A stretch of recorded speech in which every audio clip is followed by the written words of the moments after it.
Maravilha. Vamos dar mais um minutinho. Geralmente a gente dá 5 minutinhos de tolerância para a galera entrar. Quebrou minha cadeira. Hum, eu já vi que a Pri tá aí. Ei, Pri, tudo Muita. bem?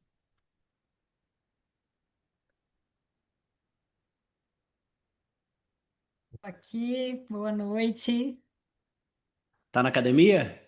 Não, é cedo, é a primeira tarefa do dia, já estou livre. Ei, Pri, pessoal, para quem não sabe, essa aula aqui vai ser, cara, vai ser muito legal hoje. Ela é um apoio educacional da Johnson Johnson, segmento Vision.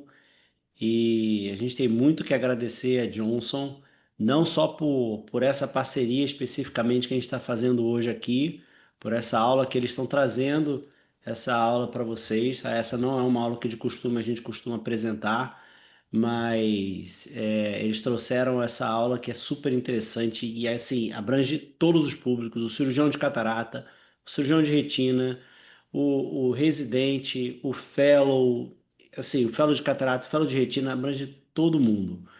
E a gente acha super importante a gente poder divulgar a informação e ainda mais dessa forma, né? Gratuita. Não tem coisa melhor do que isso.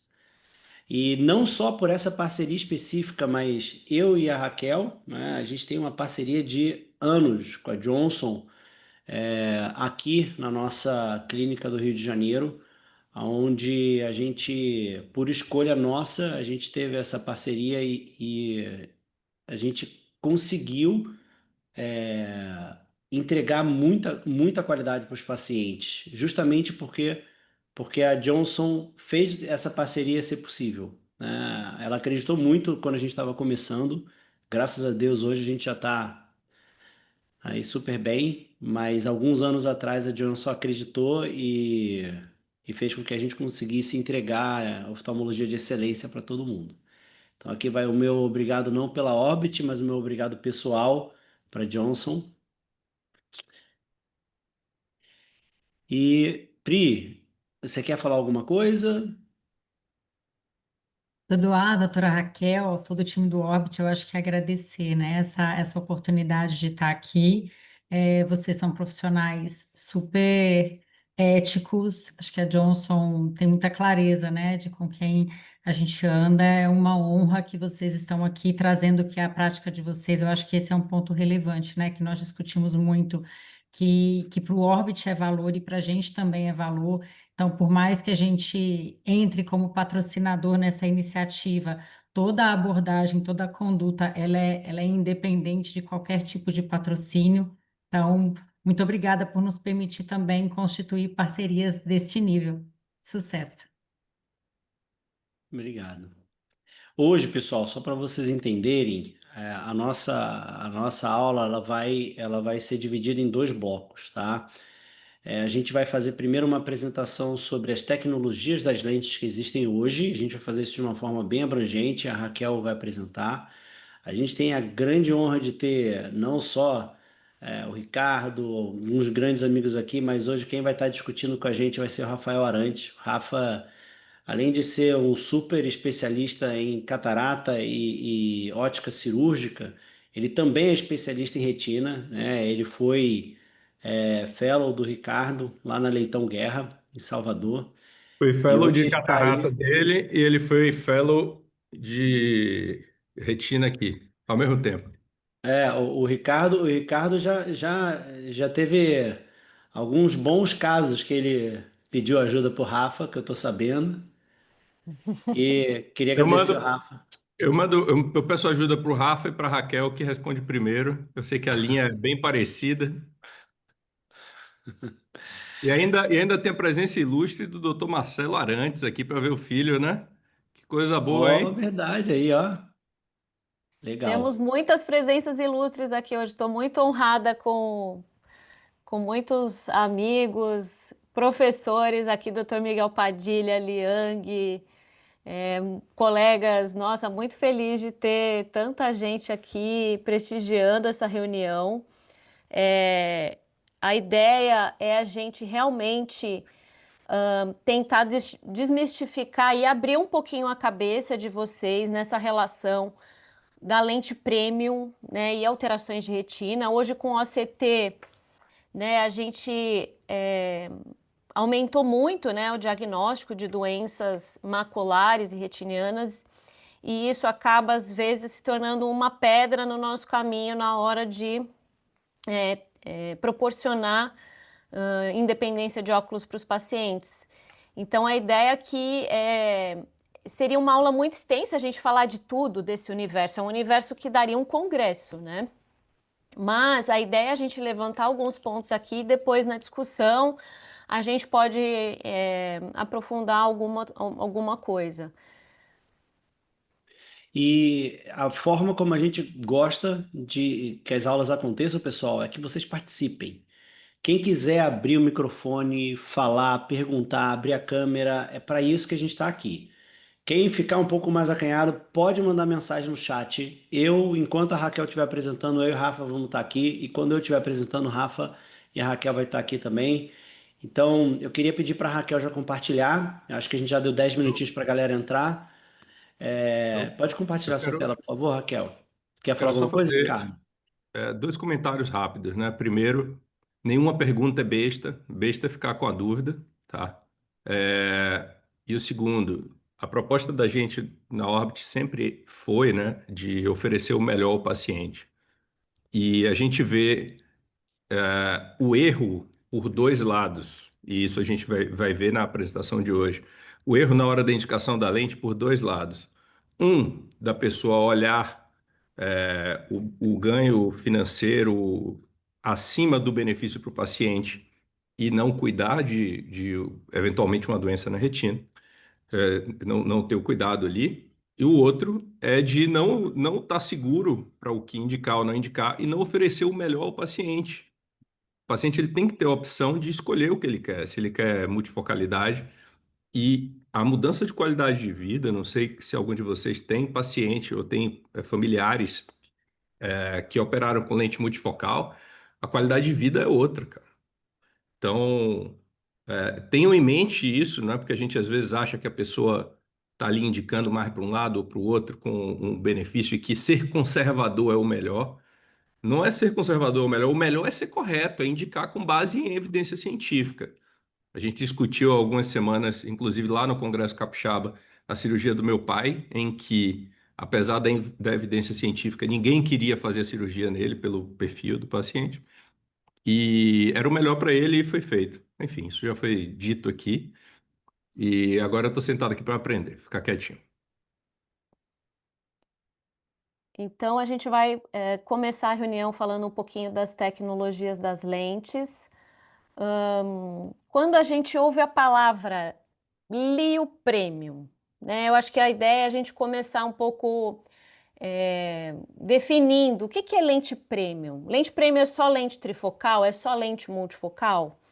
Então eu defino lente premium como qualquer lente que proporcione um aprimoramento óptico daquele sistema, daquele olho e até mesmo bilateralmente do paciente. Então, qualquer lente que eu vou aprimorar, então uma lente tórica que eu vou reduzir o astigmatismo, uma lente bifocal que eu vou dar longe e perto. Essas são lentes premium. E essa é uma gama de lentes que vem crescendo muito no mercado, né? Hoje, antigamente era lente nacional importada. Hoje são mais de 70 fabricantes no mundo, mais de 10 categorias de lente. E a forma com que a gente classifica isso tem mudado nos últimos anos, né? Recentemente a gente tem ouvido mais falar numa classificação baseada em profundidade de foco, no que a lente proporciona, né? Mas também existe uma classificação em termos de mecanismo de ação. Então existe lente acomodativa, lente de abertura, né? Lentes pinhole, lentes difrativas, lentes refrativas, lentes com combinações de tecnologia. Mas hoje, cada vez mais, a gente tem usado a classificação que foi proposta pelo grupo da ESCARS, pelo Joaquim Fernandes, inicialmente pelo grupo de estudos dele, né? E essa classificação vem sendo cada vez mais utilizada na nossa prática, porque essa classificação ela leva em conta o que a lente proporciona para o paciente em termos de profundidade de foco. Muitas vezes, quando uma lente é lançada no mercado, os fabricantes eles colocam um nome, né, para aquela tecnologia, e muitas vezes esse nome não significa clinicamente muita coisa para nós. Então a ideia desse grupo é utilizar estudos que fizeram curva de defocus monocular, então só pode ser classificada uma lente quando a gente tem a curva de defocus monocular dessas lentes. E aí, essas lentes são categorizadas, né, em diferentes grupos, que são esses grupos aqui da direita, que é a classificação funcional. Então, é baseada no que ela entrega. Ela entrega só para longe? Ela entrega longe intermediário? Ela tem foco estendido? Ela tem um foco alongado, contínuo? É um foco que dá só longe, perto? Então, é assim que as lentes vão ser classificadas. O Joaquim Fernandes, inclusive, lançou um aplicativo hoje que explica muito bem cada categoria dessa e baseado em que ele classifica, né? Que aqui a gente vê são as curvas de defocus e a profundidade de foco para entrar naquela categoria. Então, por exemplo, para uma lente ser considerada uma lente de foco estendido, ela tem que ter em torno de 1,5 dioptria de profundidade de foco.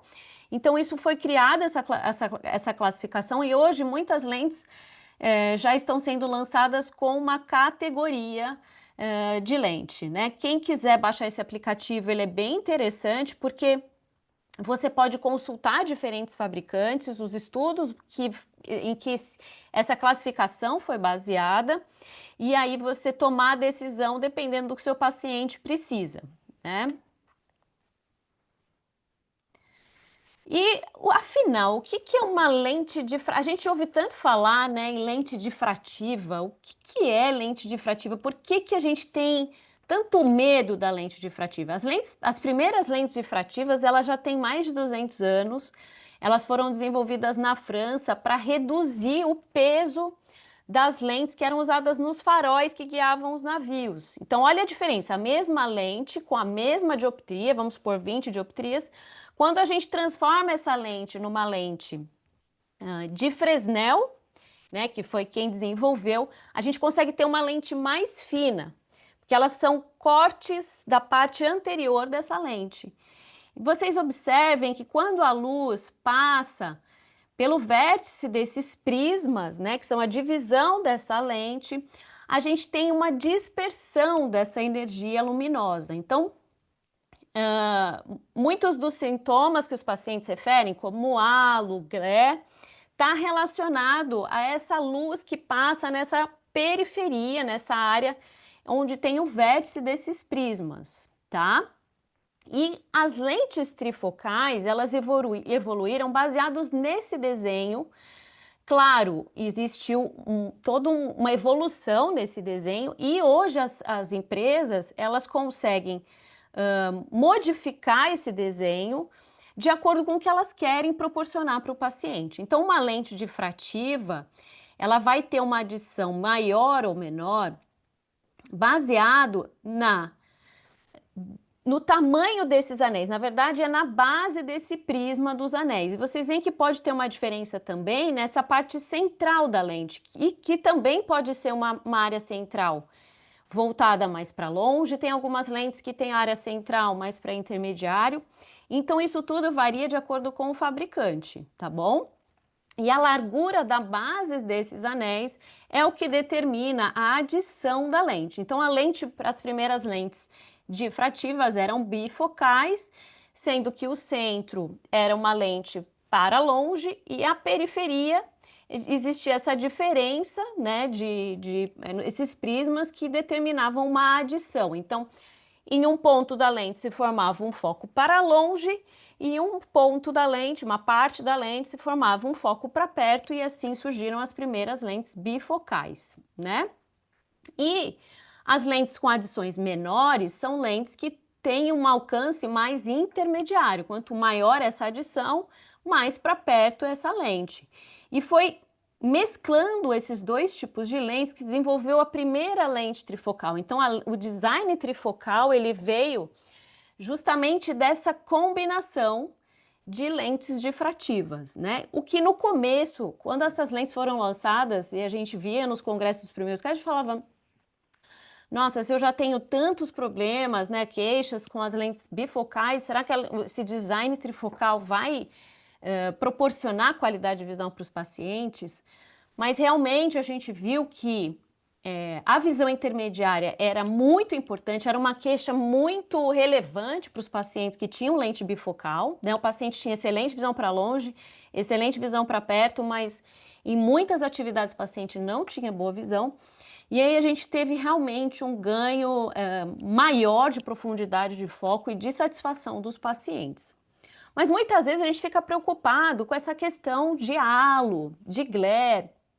Será que é esse realmente a questão com a lente trifocal? Aqui mostrando como é que funciona essa divisão de luz, né? Então aqui em cima a gente vê uma lente esférica simples, em que tem um foco, né? Um foco único, e a ótica difrativa que proporciona essa divisão de focos. E é uma divisão realmente da potência de luz. E é aí que muitas vezes a gente pode ter queixas, né? Porque a gente divide a luz, a gente proporciona uma dispersão para que a gente tenha mais de um foco, e aí a gente pode realmente ter uma redução de contraste, né? Esse foi um estudo publicado em 2023 na Nature. Eles fizeram uma avaliação de 5 diferentes lentes trifocais, simulando a lente no eixo, a lente bem implantada, centralizada.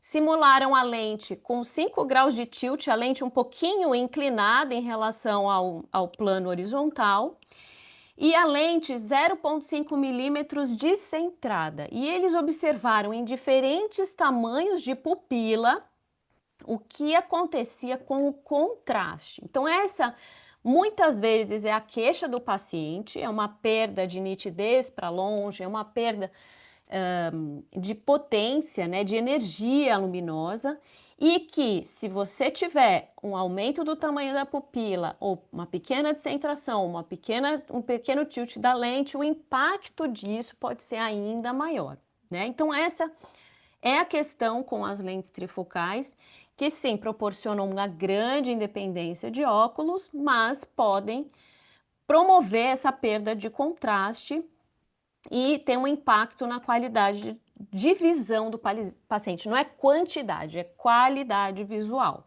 Então aqui eles observaram essas alterações tanto na lente Physiol, na lente da Zeiss, a Telisa, Panoptix e na Synergy. Então, essas lentes trifocais, elas são lentes que são muito exigentes. Então, a gente tem que ter uma cirurgia muito redonda, né? Garantir centralização da lente, retina perfeita, superfície ocular perfeita, né? O olho do paciente tem uma condição clínica muito favorável para que o paciente não tenha queixas fora do que já é esperado por uma lente trifocal, né?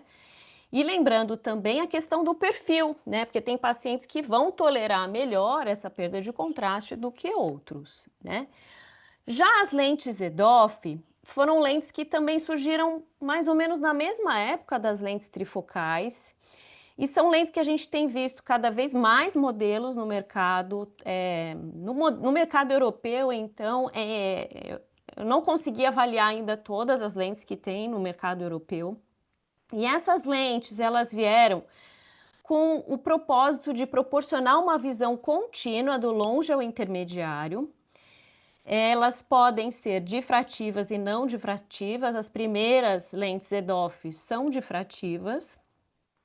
Elas potencialmente causam menos distúrbios visuais noturnos e também reduzem a dependência de óculos. Então, são lentes que entram numa categoria de lentes para correção de presbiopia e devem sempre ser lembradas dependendo do perfil e da avaliação do paciente, né? A tendência da maioria dos estudos que a gente levantou é que essas lentes preservam melhor a sensibilidade ao contraste, tem menor incidência de halo e glare. A curva de defocus é contínua, então muitas vezes não tem aqueles vales, aquelas perdas de visão intermediária que incomodam muito o paciente. Normalmente o paciente, o que ele mais fica satisfeito é com a visão intermediária nessas lentes, né? Quando comparado com as trifocais, que geralmente causam essa perda de contraste e maior incidência de desfotopsias, né? No Brasil e no mundo, como eu comentei, tem vários modelos de lente EDOF.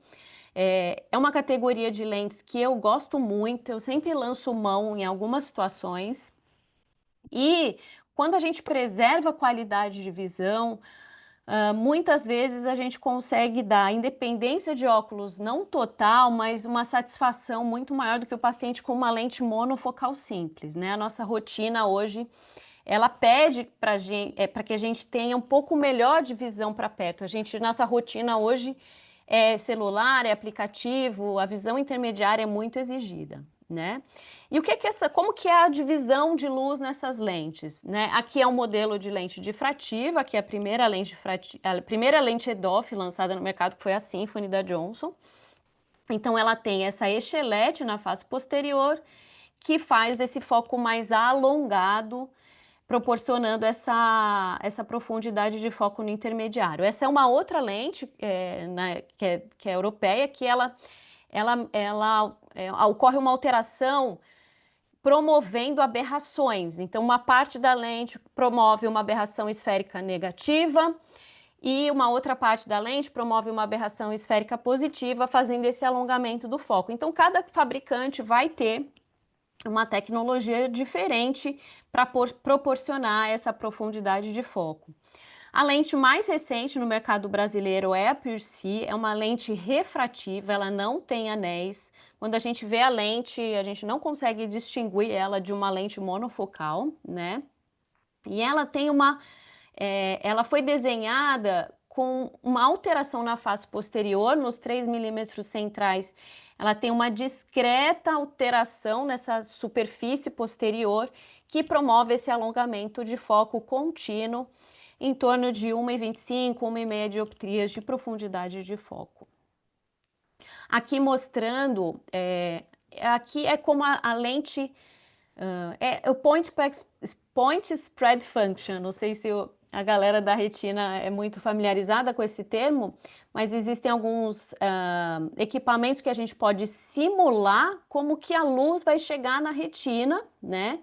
Então aqui você comparando a lente PureSee, que é a que está no meio, aí a divisão de luz no meio é a PureSee, a primeira lente lá em cima é a Tecnis One, a segunda a Rense, a penúltima é a Symfony e a última é uma lente bifocal de adição 3,25.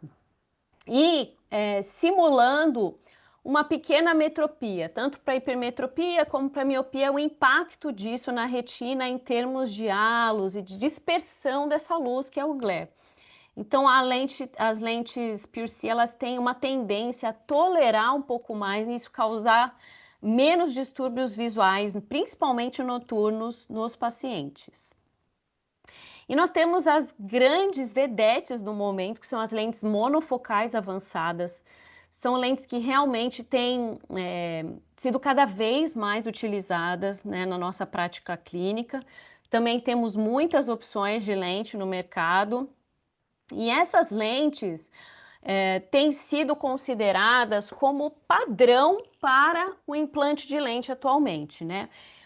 Os estudos mostram que elas realmente melhoram a visão intermediária quando comparado com uma lente monofocal asférica e acredita-se que ela seria o padrão, digamos, o padrão ouro, o padrão mínimo de implante de lente atualmente. Então, atualmente se considera esse tipo de lente quase que mandatório a gente indicar pelo menos uma lente monofocal avançada pelo ganho que se tem em termos de profundidade de foco.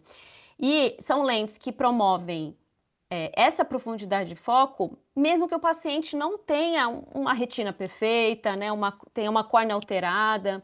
Elas quase não apresentam risco de disfotopsias. Eu diria que é muito semelhante a uma lente monofocal, porque muitas vezes a gente acha que monofocal não dá halo, mas tem muitos pacientes que se queixam de halo com lente monofocal.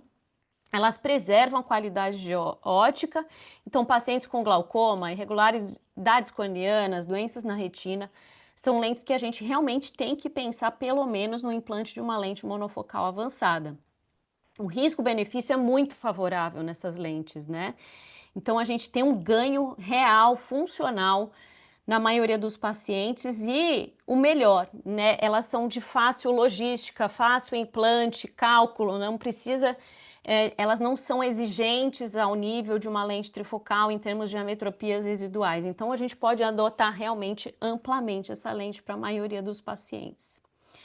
Lembrando que não existe só uma estratégia para corrigir presbiopia, não é só ou trifocal ou bifocal ou nada, né? Existem várias estratégias que a gente pode lançar mão para proporcionar independência de óculos para o paciente.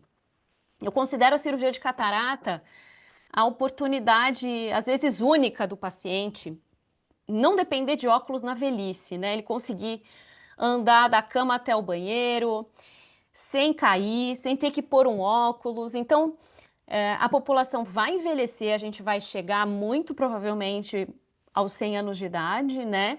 E eu acho que qualquer melhoria que a gente faça para que a pessoa chegue melhor, né, sem depender tanto de alguma coisa no futuro, eu acho que a gente tem a obrigação de oferecer para os pacientes. Então, a gente tem que lançar mão de mais de uma estratégia, né? A monovisão é a mais antiga, a mais usada. E eu ainda eu uso muito monovisão, né? A gente pode usar mini monovisão ou uma monovisão modificada em alguns casos, quando a gente vai pôr o EDOF ou lente monofocal avançada. A gente pode lançar mão de lentes EDOF. E a gente pode fazer o blend de lentes. Por que não? A gente implantar uma tecnologia, uma tecnologia num olho e outra diferente no outro, para proporcionar melhor profundidade de foco. Muitas vezes a gente vê uma alteração em um olho e a gente já condena o paciente a não implantar uma lente para correção de presbiopia nos dois olhos, né? Então o assunto é extenso. Espero que eu tenha levantado um pouquinho aqui algumas questões relevantes. Eu fico à disposição para mais dúvidas. Muito bom. Rafa, quer fazer algum comentário, adicionar alguma coisa? Alguém quer? Ah, Edu, ó, tem eu uma... tenho um comentário, uma Oi, pergunta. Ângela. Tudo bem? Joia, e você? Tudo bem. Existe, agora que tem o Valeda, enfim, que algumas clínicas oferecem, existe alguma lente que eu não sei se tem essa informação, tá? Que ela é mais adequada, que permite melhor a passagem da luz, enfim, da coisa toda? Ou isso é uma coisa que não se pensa? Tipo, um paciente com uma DMRI, com drusas, desculpa, com drusas moles e tal, se a gente escolhe uma lente melhor pensando nesse tipo de tratamento. Eu confesso, Ângela, que eu não me lembro de ter visto em nenhum artigo do Valeda, né, da fotobiomodulação. Para quem não entende, fotobiomodulação é um tratamento que tem sido muito discutido, né, se realmente ele tem a sua aplicabilidade ou não, para tratamento de drusas em DMRI intermediária. E ele é feito baseado em estímulos luminosos, né? Existem alguns LEDs de luz com comprimentos de ondas diferentes, e isso, na sua teoria, faria uma redução do volume de drusas. Eu não sei, Ângela, assim, não me lembro de ter lido nenhum artigo, tá? É provável que isso não tenha impacto, porque o que acontece? A população estudada são população de idosos, onde a grande maioria vai ter provavelmente a cirurgia de catarata. Então, acredito que isso não tenha nenhum impacto. É, eu Também. tenho, eu tenho uma consideração, sim. Na verdade, eu não tenho conhecimento técnico sobre qual comprimento de onda o Valeda utiliza nessa fotobiomodulação. E eu ainda, na minha prática, eu ainda sou resistente a indicar pela falta de evidência. Respeito os colegas que estão usando, apesar de eu não ter encontrado ainda nada que não venha de um direcionamento da indústria para que se use o tratamento. Eu eu tenho uma resistência com o comprimento de onda, e aí eu vou explicar. Os comprimentos de onda mais curtos, eles vão ser filtrados pela catarata, né? O amarelo ali da catarata, ele acaba bloqueando o comprimento de onda mais curto. E existem lentes, principalmente lentes mais antigas, com aquele filtro natural, que bloqueava, acho que até 400 nanômetros. E eu não sei qual a interferência desses filtros e da catarata, a depender do estado do paciente, na aplicabilidade de um tratamento luminoso. Então, você vê que o negócio é tão confuso que coloca-se uma série de pacientes no mesmo pacote, sem uma estratificação, e o que a gente sabe é que é, a passagem do comprimento de onda, a barreira, a passagem, a intensidade e os fenômenos ópticos que vão acontecer naquele comprimento de onda, como polarização, scattering, difusão, espalhamento, tudo que vai acontecer ali vai depender totalmente do estado do cristalino, da lente intraocular, da cápsula, enfim. Então, eu acho que a pergunta de Ângela é extremamente pertinente e é uma pergunta, Ângela, que eu acho que deveria ser levada aos trials. Eu não sei nem se tem trial, mas enfim, aos estudos que estão tentando direcionar para o uso desse tratamento. Da mesma forma que você perguntou da lente intraocular com multifocal, anel, né? É, e as outras lentes que têm filtros, e a catarata, e as opacidades de córnea, e tudo aquilo que vai interferir nessa energia luminosa de chegar ali na retina, entende? Mas não tem Entendo. Esse é o meu raciocínio também, né? Que, enfim, é uma coisa que não sei se isso tem pensado também, mas que acho que é uma coisa legal de se Eu incluir. acho, Mas eu muito acho que obrigada. foi, Só eu para acho que foi uma ineficiência estratégica. Como foi, Rafael, que você falou mais cedo? Não é obsolescência programada, não. Mas assim, pessoal, eu não acho que seja interessante para eles estudarem a fundo nem muitas coisas assim, mas teoricamente, os comprimentos de onda que o Vale dá são 590, 660 e 850, se eu não me engano, e as lentes de filtro, são as mais tradicionais, né? A SN60WF, a IQ, né? A famosa IQ, Uhum. filtra entre 400 e 500. Então, teoricamente, a gente não vai ter alteração, muito embora, com certeza, a catarata, por exemplo, tem Uma seja um interferência. fator de filtro muito maior, provavelmente, do que essas lentes. Mas eu não sei até que ponto eles estão Mas, tão interessados assim a estudar a fundo essas particularidades, não, porque isso diminuiria o share, talvez, deles, né? Então, enfim. então, eu. Só deixa eu Ah, responder duas perguntas interessantes, Ricardo, que surgiram tá. aqui. Uma que é a diferença entre uma monofocal avançada e uma monofocal normal. Então, as lentes monofocais avançadas existem diferentes no mercado, cada uma utiliza uma tecnologia diferente, né? A Behance, por exemplo, é um aumento de poder central da lente que proporciona em torno de meia dioptria de profundidade de foco. A Rainer, por exemplo, a MV, já é uma lente que induz aberração esférica positiva e, com isso, proporcionar essa profundidade maior de foco. E os estudos realmente mostram que existe. É como se alongasse um pouco a curva de defocos, né? Então, vale realmente a pena. A gente vê isso na prática quem tem usado mais essas lentes, tá bom? E a outra pergunta é o meu target para a monovisão usando monofocal avançada e usando EDOF. Na monofocal avançada, eu tenho a tendência a fazer em torno de 1,25, 1 de báscula nesses pacientes para realmente proporcionar uma independência maior de óculos para perto. Nas EDOFs, a gente não precisa induzir tanto. E agora eu tenho usado mais a Pierce e eu tenho visto que em torno de meio é suficiente para que o paciente tenha uma boa independência de óculos.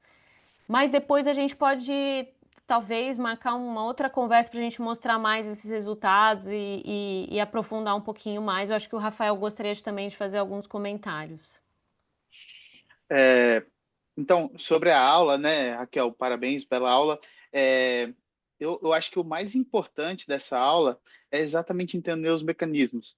Porque a partir do momento que você entende o mecanismo de funcionamento, o que é PSF, o que é MTF, exatamente como funciona, você consegue ponderar, porque não existe uma fórmula mágica, né, de o que você pode fazer e o que não pode. Porque, no fim das contas, você pode fazer tudo, mas o benefício para o paciente ele vai ser maior, menor, e eventualmente você pode fazer algo que não seja tão bom para aquele paciente. Então, é importante saber como é o mecanismo da lente. Poxa, por que que uma lente trifocal, ela hoje tem menos queixa de halo do que uma lente bifocal?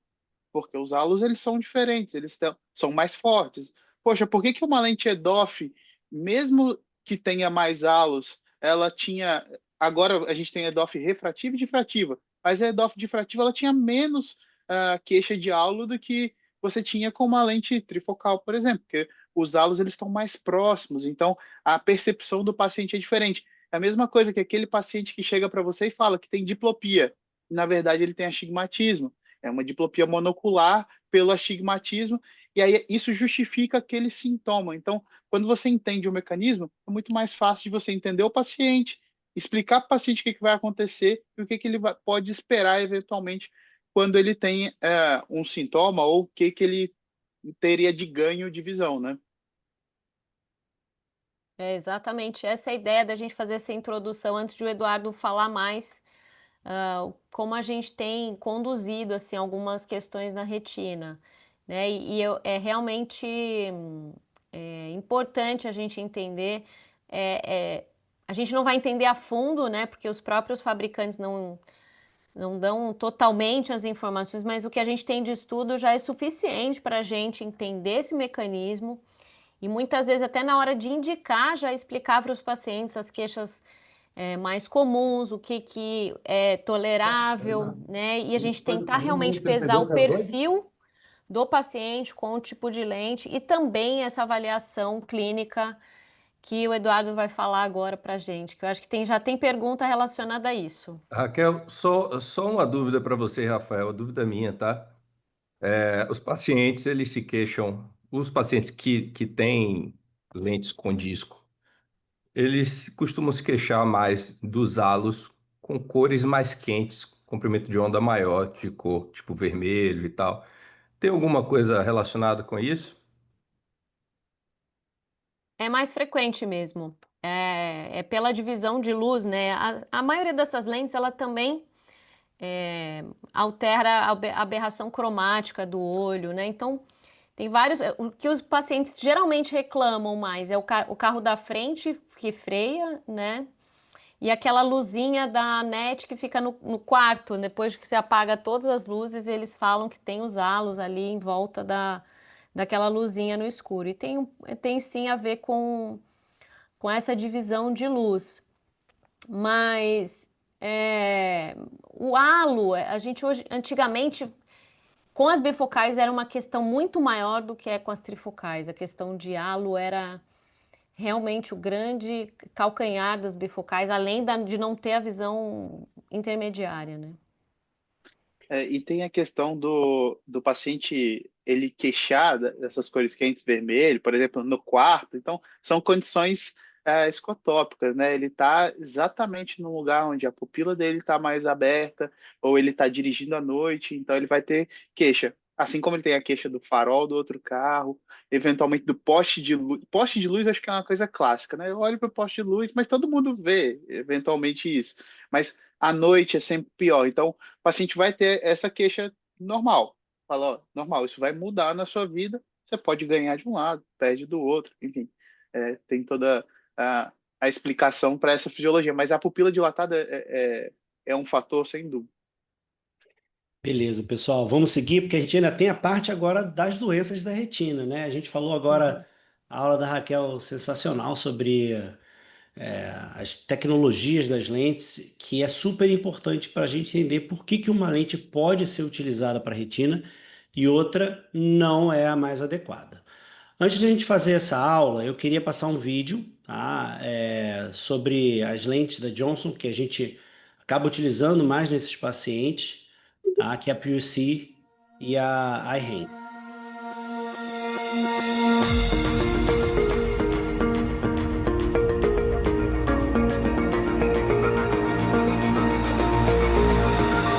faltar sal, coloca mais sal, tá?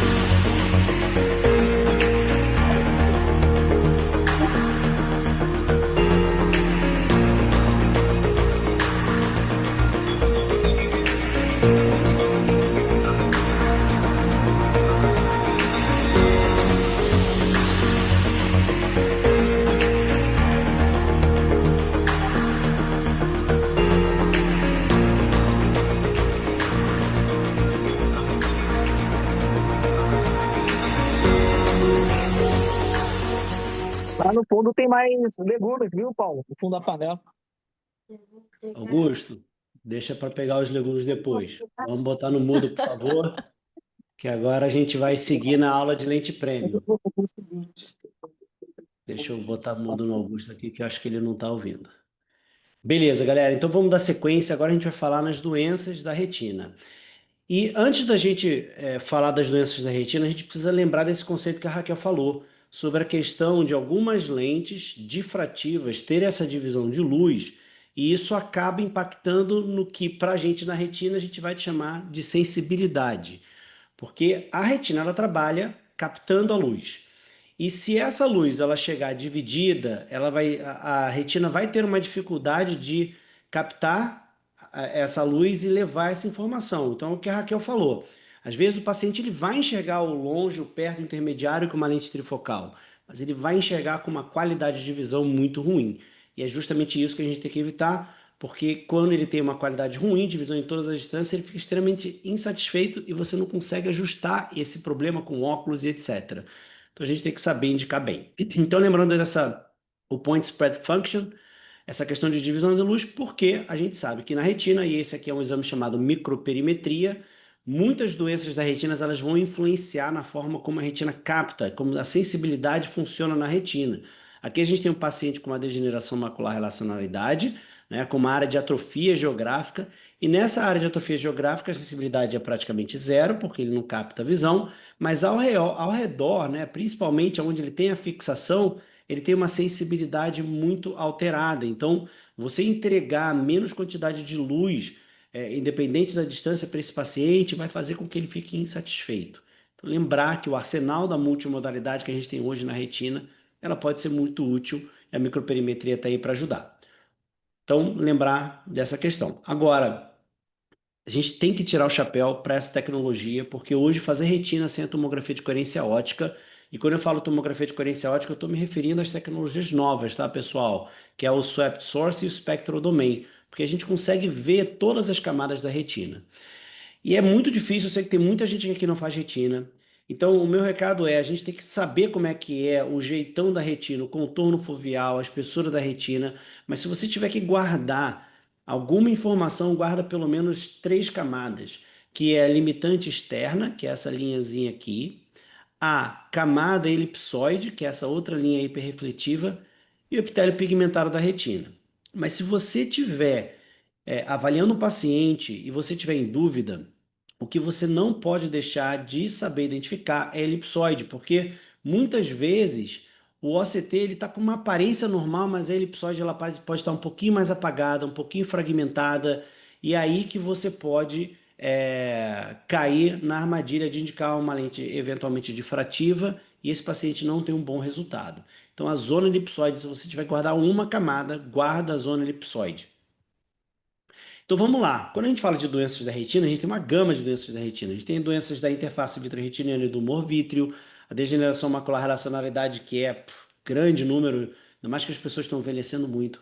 As uveites, as doenças sistêmicas como diabetes, hipertensão arterial, doenças reumatológicas, as doenças relacionadas ao espectro que eles chamam, que muitas pessoas não gostam de utilizar esse termo, que é a placa coroide, quando a coroide está mais espessa, causando alguns problemas na retina, e toxicidade de medicamento, e claro, às vezes a gente não considera, mas algumas doenças periféricas a gente tem que chamar a atenção e eu vou explicar para vocês por quê. Porque às vezes ele tem uma doença periférica, mas a mácula e o disco está super normal, mas mesmo assim a gente tem que ter aquela informaçãozinha guardada que eu vou mostrar, essa é mais pro finalzinho, então não sai, para vocês entenderem como é importante a gente avaliar o paciente não só na região posterior.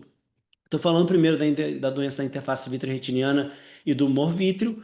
A gente basicamente, né, do humor vítreo, a gente tem as opacidades vítreas, seja a hialose asteroide, a síntese cintilante, as opacidades, os grandes floaters, hemorragia vítrea. E as doenças da interface vitreoretiniana, a gente tem a tração vitreomacular, a gente tem a membrana epirretiniana e o buraco de mácula.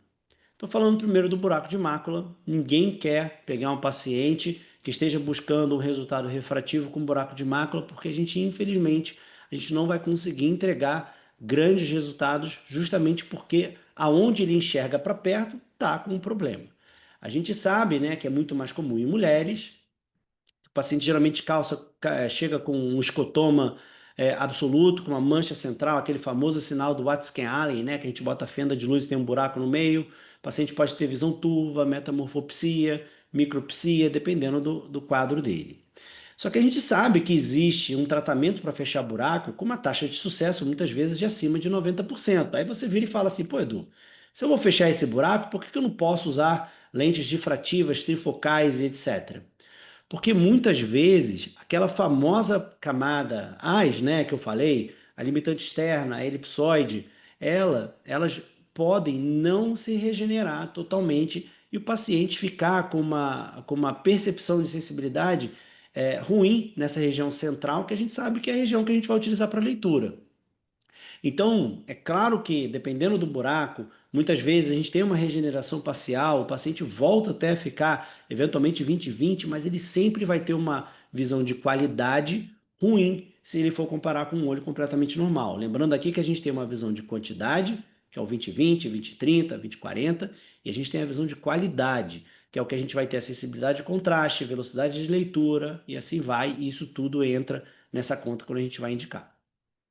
Então, quando a gente tem um paciente que tem um buraco de mácula, a gente tem que ser um pouco mais conservador. Mas como a gente viu, as monofocais avançadas, elas são praticamente as monofocais. Então, isso não vai contraindicar. Ah, tudo bem, Edu. Poxa, a pessoa tem um buraco enorme de 600 micras, eu vou fazer uma técnica alternativa como flap invertida, essas coisas.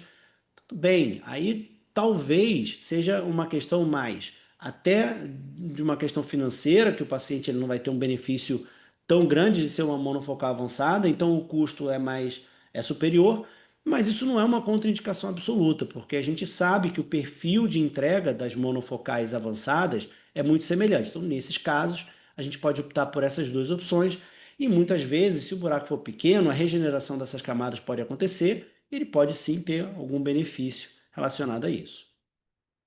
A outra é a membrana epirretiniana. A membrana epirretiniana ela tem como uma das principais pontos da sua fisiopatologia o descolamento do vítreo posterior, que quando ele solta da camada da retina, às vezes ele pode fazer pequenas abrasões ali naquela superfície, com uma proliferação e migração de algumas células, fazendo esses miofibroblastos e eventualmente fazendo essa contração, fazendo então a gente perder esse contorno foveal. 95% é idiopático, mas ela pode ter causas secundárias como diabetes, principalmente aqueles que fazem laser, tá? Oclusões venosas e arteriais, uveites, traumas, descolamentos de retina. Geralmente paciente mais idoso, e quanto mais idoso, maior a chance dele ter uma membrana epirretiniana. Então a gente tem até quase 20% das pessoas com 80 anos para cima com uma membrana epirretiniana, então é muito prevalente. Por isso que você não pode deixar de fazer um OCT. E a incidência, se você tem a membrana num olho, a incidência de você ter no outro olho não é baixa, é mais ou menos 3% ao ano. Tá? Então, eu tive paciente que a gente fez um blend, onde a gente botou uma EDOF num olho com membrana, onde eu fiz o peeling, e no outro olho que não tinha absolutamente nada, a gente botou uma trifocal. Eventualmente, o paciente evoluiu com a membrana no outro olho, só que a gente removendo a membrana mais cedo, a gente acabou tendo um bom resultado e não impactou tanto. E aí, o que é importante a gente saber, como vocês até já viram no nosso post recente, a gente tem que entender, primeiro, os biomarcadores que existem de qualidade visual que pode eventualmente ter um pior prognóstico, mas também a gente tem que saber a classificação. Por exemplo, a classificação de Goveto, né, é uma classificação onde no estágio 1 a gente tem a membrana, mas a gente não tem a perda da depressão foveal e, consequentemente, na grande maioria das vezes, a retina externa, que é a limitante externa, elipsoide, ela está preservada. Então, esse paciente ele tem uma grande chance de ter uma boa visão. tá? Principalmente se essa membrana não progredir. O estágio 2 é quando a gente tem a perda da depressão foveal, mas a gente ainda vê que ela respeita as linhas, as camadas da retina não cruza aqui o centro da fóvea. O que no estágio 3 a gente pode ter já a perda da depressão foveal, mas a gente tem o que a gente chama de ectopic inner foveal layer. O que que é isso? Aqui no centro da fóvea, essas camadas da retina interna, elas não deveriam cruzar, elas deveriam parar aqui, como elas param aqui. Só que elas cruzam, tá vendo? E esse ectopic inner foveal layer, que obviamente no estágio 4 é muito mais drástico, né? Ela é um sinal de pior prognóstico no pré e no pós-operatório. Então, o que que você vai avaliar? Se você vê esse paciente no estágio 2, esse paciente ele tem um prognóstico visual superior ao estágio 3. Mas olha como é que a OCT é parecida. Então, você tem que se atentar aos detalhes, porque nesse caso você pode ser um pouquinho mais agressivo na sua indicação de lente intraocular e aqui você vai ser um pouquinho menos agressivo. Tá joia? Um outro sinal é o cotton ball sign. O cotton ball nada mais é do que uma irregularidade aqui na região da elipsoide. Muitas vezes isso pode ter o início de um acúmulo de um material pseudoviteriforme, que às vezes na autofluorescência ela até fica um pontinho hiperautofluorescente, e a gente tem que entender que isso aqui é um sinal de sofrimento. Por que que a gente tem que entender isso? Porque se ele tem um estágio 2 ou eventualmente um estágio 1 e ele não tem cotton ball, muitas vezes você pode observar esses casos porque muitas vezes esses pacientes são 20/20. Agora, a partir do momento que ele apresenta um cotton ball, você já tem um sinal de que aquela região está sofrendo e pode ser que no futuro esse paciente piore e aí você não consiga reverter essa visão se você demorar muito para operar. Então, às vezes, é um sinal de que você pode indicar cirurgia combinada nesses casos. E aí vem a questão, você combina. Tem o cotton ball, mas não tem o ectopic inner foveal layer? Talvez você possa usar aqui, por exemplo, o MEDOF, ou não, é uma MEDOF refrativa, que é, no caso, a lente, como a Raquel falou, tem a por si, ou uma EDOF difrativa, tá bom? Enquanto que aqui você talvez fique um pouco mais conservador, tá? Mas nesse caso também eu indicaria uma EDOF, tá? Não teria muito medo, não. E a gente tem as membranas epiretinianas que muitas vezes elas assustam muito mais do que elas afetam o paciente, porque a gente vê aqui, ó, nesse caso, o famoso sinal do bigode, né? A membrana ep puxando as bordas, retina externa muito bem. Aqui nesse pseudo buraco, que ao invés da membrana puxar para fora, ela está empurrando, né, fazendo esse U aqui na depressão foveal, retina externa está muito boa, né? Então, geralmente, esses pacientes têm boa visão. Agora, esse caso aqui, que na verdade não é uma membrana ép, é uma proliferação epretiniana associada a um buraco lamelar, isso aqui já é uma doença degenerativa. Então, muitas vezes, a elipsoide desse paciente ela vai progressivamente piorando. Então, o prognóstico visual desse paciente a longo prazo é muito ruim. Então, nesse paciente, você tem que ser mais cauteloso. Então, por isso, o nosso racional vai depender muito da classificação e dos biomarcadores que a gente vai achar. Se o paciente ele tem um estágio 1 sem biomarcadores de sofrimento, eu acho que o MEDOF, tanto refrativa ou refrativa ou difrativa, vai cair super bem e esses pacientes vão se beneficiar.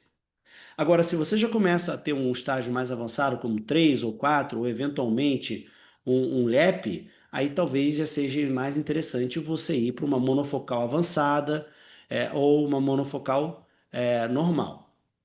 E aí vocês vão ver aqui que toda indicação de lente eu boto tórica. Porque tórica, galera, não é lente premium. Tórica é a lente certa do paciente. Então, assim, o paciente que ele quer usar uma monofocal, se ele tiver astigmatismo a ser corrigido, e a gente tem que tacar sempre na calculadora, porque muitas vezes a gente pode ter astigmatismo baixo.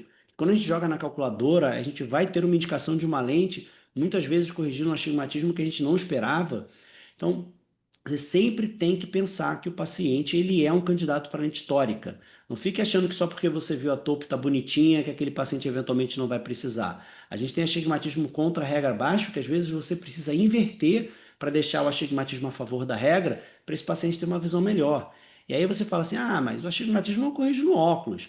A correção de astigmatismo no óculos não é a mesma coisa em resultados de qualidade visual do que a correção numa lente intraocular, que nem lente de contato.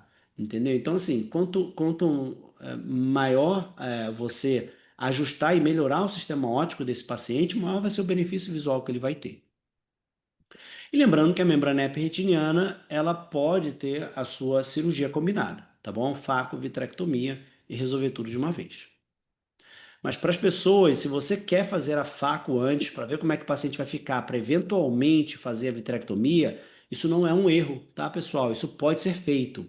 O que geralmente eu gosto muito de fazer combinada é porque quando você faz a faco e a vitré, ele tem um ganho visual somado das duas cirurgias e ele tem aquele fator uau. E aí ele fica mais satisfeito e você já resolveu um problema que é progressivo. Quando que às vezes ou o paciente você opera a faco dele, ele fica satisfeito e não quer fazer a da retina e eventualmente ele pode piorar, ter um prognóstico ruim no futuro porque não operou a membrana ep, ou eventualmente ele operou a catarata e aí quando ele opera a membrana ep ele não melhora tanto quanto ele esperaria e fala assim, poxa, não devia ter feito essa cirurgia porque eu não melhorei quase nada. Só que ele não entende que o benefício dele não é só da melhora da visão, mas sim diminuir a piora. Então por esse motivo eu gosto de fazer combinado, mas fazer sozinho não está errado. Então vamos mostrar um caso clínico aqui, tá? Um paciente com embaçamento visual, um dentista, né? Ele gostava de trabalhar de perto, é um paciente que era míope, fez refrativa a laser, ele não usava óculos, ele gostava muito do estilo de vida como ele tratava os pacientes no consultório dentista dele, e ele queria continuar dessa forma. Paciente, ele sem acuidade de vista, sem correção, ele tinha 20/200, 20/80, ele era 3,75, 20/30 parcial e 20/30 no outro olho com 2,5. Tá joia? Ele tinha uma catarata nuclear 3 para 4 cruzes, né? Você vê que não é uma cataratinha, tá? Mas assim, todo o sistema de superfície dele não era um problema, né? E aí que a gente tem a topo, né, do olho direito, a gente tem a topo do olho esquerdo, e aqui é o exame de imagem, né? A gente vê que não está tão bem centralizado, né? Mas a gente vê que no olho direito, zero problemas. E a gente vê que no olho esquerdo a gente tem aquela membrana epirretiniana com aquele famoso sinal do bigode, com a retina externa aqui relativamente boa. Tá joia? E a indicação desse caso, tá? A gente fez, a Raquel fez a trifocal, na verdade eu fiz primeiro uma EDOF refrativa nele, tá? E depois a Raquel fez uma trifocal, né? No caso eu utilizei, aqui a gente sempre utiliza os cálculos, uma coisa legal, né? Que eu gosto muito de utilizar as lentes da Johnson, tá, pessoal? Não estou falando isso só porque essa aula tem o apoio, não. Como eu faço lente premium hoje, eu utilizo muito essas lentes. E o legal é que a plataforma Tecnis, ela usa a mesma constante para todas as lentes. Então, se você calcular para Tecnis tórica, é mesmo cálculo para Symfony tórica, para Pure tórica, para iHense tórica e assim vai. Então, foi utilizado uma EDOF refrativa, que foi a Pure, e aqui foi usado uma Synergy, e o paciente então ficou com um longe 20/20, os dois olhos, o intermediário 0,9 e o perto ele ficou binocular 20/20 J1. Super satisfeito, tá? Esse aqui é um pós-operatório dele tardio. A gente vê que a depressão foveal retornou apesar do contorno. Pessoal, o contorno foveal nunca vai ficar como novo, tá? Não se iludam. Então o paciente ficou super satisfeito e vida que segue. Agora vamos falar de tração vitromacular. Primeiro a gente precisa entender a diferença entre adesão vitromacular e tração vitromacular. A adesão vitromacular é quando a hialoide posterior está ali ainda colada na fóvea, mas não existe uma alteração de contorno foveal. E isso pode acontecer naturalmente em pacientes normais, né? Ele está descolando a hialoide ela, em algum momento ela tem que descolar do centro da fóvea, e se a gente pegar naquele momento que ela está descolando no centro da fóvea, muitas vezes a gente vai ter essa aderência aqui sem contorno, momentânea, que depois solta. Isso aqui não é uma contraindicação absoluta para nenhuma lente, seja ela trifocal, seja ela difrativa do foco estendido, e assim vai. Mas a gente tem que prestar atenção na retina externa. E aqui a gente vê que o paciente, que eventualmente estava lá com uma adesão, mas a adesão não soltou e ele evoluiu para uma alteração no contorno foveal, que muitas vezes pode vir acompanhado também daquele mesmo famoso cotton ball sign, que é a alteração na elipsoide. E aí ela vai ter os seus diferentes estágios, né? A gente vai ter uma tração pequena, uma tração maior e até vem eventualmente evoluindo para um buraco macular. E a gente tem a forma da tração, a gente tem a forma em V, né? E a forma em J. Só que essa questão da forma, ela não vai fazer tanta diferença. O que faz mais a diferença é o tamanho dessa adesão e se ela tem membrana ep associado. E uma coisa que a gente tem que sempre avaliar, como eu vou bater na tecla aqui sempre, é a retina externa.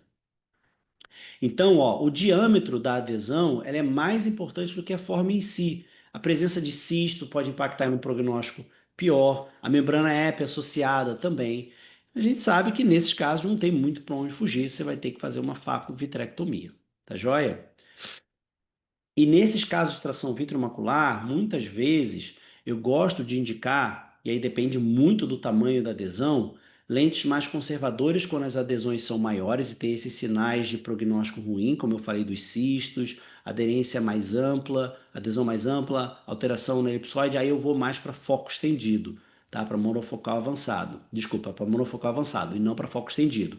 Agora, quando a adesão ela é pequena, tem uma atração que eu sei que na cirurgia, eventualmente, ou ela vai soltar espontaneamente, ou eu vou fazer um descolamento dessa célula de uma vitrectomia, aí a minha tendência é indicar já lentes mais avançadas, como por exemplo, MEDOF, refrativa ou difrativa.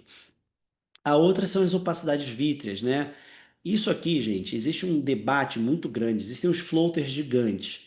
Tem muita gente que fala assim, cara, eu não vou indicar uma trifocal, porque esse floater vai ser um problema na vida desse paciente. Realmente. Só que existem pessoas que fazem vitrectomia para remoção desses floaters. E quando esses floaters são grandes, eu não vejo nenhuma contraindicação para você fazer uma vitrectomia nesses casos. Por quê? A vitrectomia na mão de um cirurgião experiente, ela tem uma taxa de sucesso altíssima, principalmente para uma cirurgia que você vai somente remover o vítreo. Então eu não vejo contraindicação, porque você vai entregar um benefício para esse paciente da independência do álcool, se isso for o desejo dele. A hialose esteroide, a mesma coisa. Só que mais importante do que a opacidade é esse paciente ter uma retina saudável. Porque a retina você não consegue muitas vezes consertar, entre aspas, mas a opacidade você consegue, tá? Então eu já cansei de indicar cirurgia com lentes difrativas, seja ela trifocal, seja ela EDOF, para esses pacientes, tá? Não vejo contraindicação, mas você tem que ponderar. Então, o alerta é esse. Você pode utilizar? Pode, mas você tem que fazer a avaliação de forma independente de cada caso. Floaters pequenos, ou eventualmente um paciente que estaria disposto a fazer uma vitrectomia se o floater for muito grande, ou eventualmente uma hialose esteroide. EDOF, não vejo nenhuma contraindicação ao porquê, tá? Principalmente as refrativas, e monofocal avançada, óbvio, lembrando que tórica, eu vou sempre botar aqui, pessoal, vocês sempre vão ver, mas tórica é sem discussão. Tórica sempre avaliar se o paciente tem necessidade. Outra doença super famosa, acho que todo mundo aqui tem maior medo, né? Porque a população está envelhecendo, o paciente de catarata é uma população idosa, e a gente sabe que a degeneração macular relacionada à idade é um problema. A gente tem a forma mais inicial ou intermediária, onde a gente tem drusas, sejam elas drusas moles, drusas duras, cuticulares, pseudodrusas, ou as atrofias geográficas e membranas neovasculares, que já são a DMRI avançada. Lembrando que as drusas, elas não necessariamente vão ser contraindicações absolutas.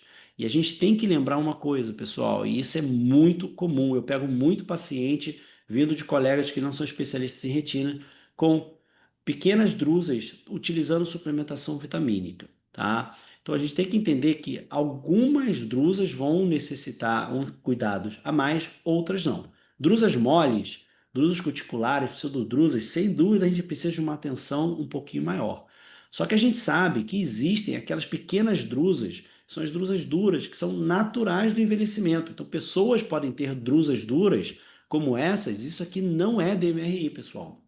Tanto é que nos Estados Unidos eles chamam essas drusas duras de druplets, porque drusen nos Estados Unidos, drusen nos Estados Unidos, a população já sabe o que é e já associa isso a DMRI. E por isso eles utilizam agora outro termo que é o druplets, que a gente não tem uma tradução, são os gominhos desses berries, né? Que os pacientes acabam ficando mais confortáveis porque eles entendem que eles não têm DMRI, eles têm somente sinal do envelhecimento. E isso aqui não é uma contraindicação absoluta para nenhuma lente, tá, pessoal? O que a gente tem que entender é que existem alguns pacientes que vão ter a doença progressiva e outras não progressiva. Mas lembrando, vamos pular esse OCT aqui que eu tenho uma coisa legal para mostrar de um caso desse, tá joia? Mas a gente vai falar bem dessa questão que eu expliquei para vocês da elipsoide. Vamos falar desse caso clínico. Então, é uma senhora de 70 anos que veio encaminhada para avaliar a catarata, já usava o Aredes e o 2, que hoje em dia a gente utiliza mais outros compostos combinados, né? Mas é a suplementação vitamínica de acordo com o estudo Aredes e o 2. Ela tinha uma visão de 20/25 e 20/30, uma catarata córtico-nuclear 2 e uma córtico-nuclear paracentral no olho esquerdo. E essa paciente virou para mim e falou assim: doutor, eu não quero usar óculos para distâncias mais próximas, como por exemplo um celular e etc. Eu não gosto, eu não consigo, a minha asa do nariz incomoda, eu tenho muita dificuldade, eu não quero. Se você puder me ajudar, eu falei assim: olha, vamos tentar. Então, esse é o fundo do olho, a gente vê drusas moles. Isso aqui é o head free, a gente consegue ver, né? E na tomografia de coerência óptica, a gente claramente vê essa elevação, né, do EPR entre a BRU, que são as drusas moles no centro. Mas a gente vê que aquele episódio aqui está bonitinho.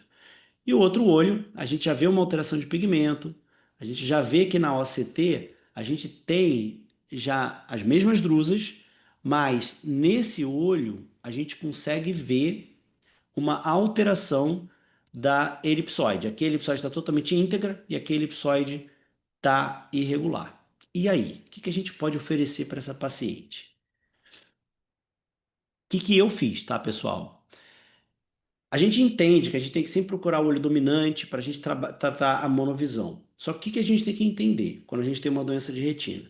Se você tem uma retina com a camada elipsoide saudável num olho e na outra não, a gente tem que lembrar que quem é responsável pela visão de perto é o centro da fóvea. Se você tem o olho dominante do paciente diferente do que isso está te mostrando, vamos ignorar essa questão do olho dominante, porque muitas vezes isso não vai te ajudar. Então, se esse paciente ele tem uma elipsoide boa, vamos botar o olho direito para perto, porque esse olho vai enxergar melhor, e vamos deixar o olho esquerdo, porque essas alterações elas são mais tolerantes para o longe, e vamos deixar esse olho esquerdo para longe. Então, essa foi a minha programação. Eu decidi fazer uma FA com ambos os olhos, utilizando a Enhance, e eu busquei, né, uma mini monovisão, tá, com menos 0,76 mais ou menos de target, e o outro plano. E essa paciente, ela ficou sem correção J2 no olho direito, 20/20 parcial no olho esquerdo, com essa refração. A paciente ficou super satisfeita, tá? Então a gente entregou isso para ela. E essa paciente, isso aí tem alguns anos, tá? Essa paciente voltou para mim recentemente. Essa paciente neovascularizou o olho esquerdo. Então, imagina se a gente tivesse utilizado. Deixa eu só botar o mudo. Tem alguém aí? Olha o mudo, pessoal. Imagina se a gente tivesse utilizado uma lente difrativa nessa paciente que neovascularizou. Talvez essa paciente tivesse mais insatisfeita agora. Mas enfim, ela seguiu tratando com anti-VEGF, o paciente está feliz e ela ficou feliz por muito tempo, tá? A gente entregou o que ela queria. E aí a gente tem os casos mais avançados, né? A gente tem as atrofias geográficas, a autofluorescência é um excelente exame para a gente avaliar se o EPR está bem ou não. Aqui a gente vê que o EPR já está bem alterado, está hipoautofluorescente e provavelmente vai progredir. A gente vê essas áreas de hiperautofluorescência, né? Grande chance de progredir. Então, nesses casos, pessoal, ou uma NMRI exudativa, nesses casos a gente não tem muito o que inventar. A gente tem que ser mais conservador, não adianta. Tá? Esses pacientes a gente tem que tratar com anti-VEGF, tá bom? E aí a gente entra nessa questão, né? A gente vai entrar, se o paciente tiver casos mais avançados, como drusas mais confluentes, alteração da elipsoide, a gente tem que ser um pouco mais conservador, como monofocal avançada. Agora, se esse paciente já tiver uma alteração de DMRI avançada, a gente pode, ele não vai ter tanto benefício da tecnologia, então a gente pode poupar a questão financeira do paciente, né, utilizando uma monofocal, porque ele não vai ter o benefício nesses casos. E lembrando que tem os pacientes que têm os droplets, que esses pacientes podem utilizar qualquer tipo de lente. Mas óbvio, pessoal, o paciente tem um droplets, tem 45 anos, está com droplets, e aí tem história de DMRI na família. Vamos ter bom senso, a DMRI é uma doença progressiva. Provavelmente esse paciente não tem DMRI ainda porque ele ainda não deu tempo de ter DMRI. Então vamos ver a história familiar, vamos ver a idade do paciente, lembrar que algumas doenças vão ser progressivas. Mas você pegou um paciente com 75 anos, você tem uma drusadura aqui, uma colar, isso aí provavelmente é o sinal natural do envelhecimento e nesse caso você pode promover para ele esse benefício da multifocalidade ou do foco estendido, tá? E aqui é um estudo interessante, mostrando, né, o segmento de 3 anos do paciente que fez cirurgia de catarata e tinha DMRI, para avaliar se esses pacientes tinham uma chance de progredir a DMRI. E aí o que eles perceberam? Que em 3 anos não teve um aumento de risco para DMRI avançada nesses pacientes, mostrando que a cirurgia de catarata não necessariamente ela vai fazer a progressão da DMRI, que sempre foi um medo para os pacientes, né? E a gente tem vários estudos recentes mostrando que realmente essa correlação ela não é muito forte e que eu acho que é óbvio, vamos ter bom senso. O paciente ele tem DMRI, mas ele tem pouca catarata. Se ele não é um alto hipermétrope, não vai ter nenhum benefício adicional em fazer a cirurgia nesse momento, vamos esperar. Agora, se o paciente ele tem uma catarata avançada, ele tem uma alta hipermetropia que já complica a vida dele no dia a dia, talvez a gente possa dar esse benefício da cirurgia para esses pacientes, tá? Outra doença é a maculopatia miópica, que vai ter estágios diversos. E, obviamente, quando a gente tem um caso avançado como esse, a gente vai ser super conservador. Agora, se o paciente ele tem a mácula preservada, o nervo está bem, ele tem algumas áreas de PET de atrofia em regiões que não afetam a mácula, eu não vejo por que não você utilizar uma lente de foco estendido, tá? Porque o paciente pode ter um benefício, principalmente o míope, pessoal. Cara, o míope ama ser míope. Você tira a miopia do míope, ele fica fulo da vida com você. Então, você tem que entregar. Ele acha que quando ele operar catarata, ele vai chegar longe, intermediário e perto, em qualquer situação. Então, a gente tem que ter uma boa conversa e tentar entregar o que ele precisa. Uveites, né? As uveites, bem, a gente sabe que a gente pode ter defeitos pupilares, a gente sabe que a pupila ela é extremamente importante em algumas lentes difrativas, esse movimento da pupila. Então, se você tem sinéquia, você pode ter problemas desses pacientes, por mais que seja uma uveíte mais branda, uma retina saudável, talvez não seja ideal você utilizar lentes difrativas nesses pacientes, tá? Lembrar que você tem que sempre tentar um tempo de remissão, de inatividade dessa doença mais longo. Quanto mais longo, melhor, mais seguro você realizar a cirurgia de catarata. Lembrando que em alguns casos é ideal você fazer uma profilaxia, como por exemplo a toxoplasmose. Eventualmente você utilizar o Bactrim F em dias alternados por pelo menos um mês, para você diminuir a chance de recidiva, tá? E lembrar que a localização das cicatrizes eventualmente não vão contraindicar uma lente. Se você tem uma cicatriz aqui, necessariamente você vai contraindicar uma lente que vai dar uma amplitude de foco maior. Só que você tem que tomar cuidado, porque esses pacientes, você fala assim, ah, beleza, então se ele tem uma cicatriz aqui, vou botar uma trifocal nesse paciente difrativa, porque, poxa, a cicatriz está longe, não tem problema. Só que a gente tem que lembrar que esses pacientes, eles têm maior chance, né, de ter uma membrana epiretiniana. Então, você tem que tomar cuidado na sua escolha nesse sentido, tá? Então, a gente pode indicar as monofocais, dependendo do caso, mas lembrando que a gente pode utilizar as focos estendidos nos casos em que a cicatriz for fora do centro da visão e etc. As doenças sistêmicas, a gente tem, né, o de retinopatia diabética, hipertensão arterial. Lembrando que a hipertensão arterial ela é um fator de risco para as oclusões venosas e as oclusões arteriais, né? Mas se o paciente tiver uma hipertensão arterial super controlada, não tem nenhuma alteração arteriosclerótica, compressões em cruzamentos, não tem nenhuma dessas alterações, por que você vai contraindicar uma lente se ele é um paciente regrado e conseguiu controlar a sua doença, tá? Então, nesses casos, a gente tem que ponderar o grau de severidade da doença do paciente, de alterações que ele tem e o tempo de vida desse paciente. Ah, o meu paciente não tem nenhuma alteração, ele tem 40 anos, tá bom, mas se ele está lá com a pressão de 200 por 120, daqui a alguns anos ele vai ter alteração. Tá? Então, nesse caso, tem que ponderar, ver o controle sistêmico. Se ele estiver super bem controlado, está super bem, retina linda, por que você não vai indicar uma trifocal? Uma foco estendido para esse paciente. Então tem que ver como é que ele está. Agora, se ele já tem oclusão venosa, teve oclusão arterial, pelo menos no olho contralateral, vamos ser um pouco mais conservador, porque ele tem uma chance maior de ter o mesmo problema nesse outro olho. E a retinopatia diabética, os principais problemas é o edema macular diabético, a maculopatia diabética causando isquemia e a retinopatia diabética proliferativa e hemorragia vítrea, né? Então, o edema macular diabético, a gente sabe que esses casos muitas a gente vai tratar, né? Muitas vezes a gente consegue melhorar esse edema melhorar a retina externa, mas se o paciente chegou até aqui, ele tem grande chance de recidivar, de ser um paciente que não vai se controlar muito bem. Então a gente tem que tomar cuidado nesses casos, e aí eu acho que vale a pena a gente ser um pouco mais conservador, tá? Lembrando que esses pacientes muitas vezes vão precisar de tratamento associado. A maculopatia diabética, quando a gente tem uma alteração na perfusão macular, e isso pode causar uma baixa de visão. Então é importante, se você acha que esse paciente não tem um controle adequado, você fazer um OCT angiography, se você tiver disponibilidade, porque às vezes ele vai te mostrar alterações que os olhos não vão conseguir enxergar, que é, por exemplo, o perfil da zona vascular foveal. Então, e isso pode ser um grande diferencial na escolha da lente que você vai ter. Tá joia? Então, lembrando, o paciente está super bem controlado, a glicada dele está 6, o paciente não tem um microaneurisma, o paciente sabe se cuidar, ele pode tudo, entendeu? Ele pode trifocal, ele pode EDOF, pode tudo.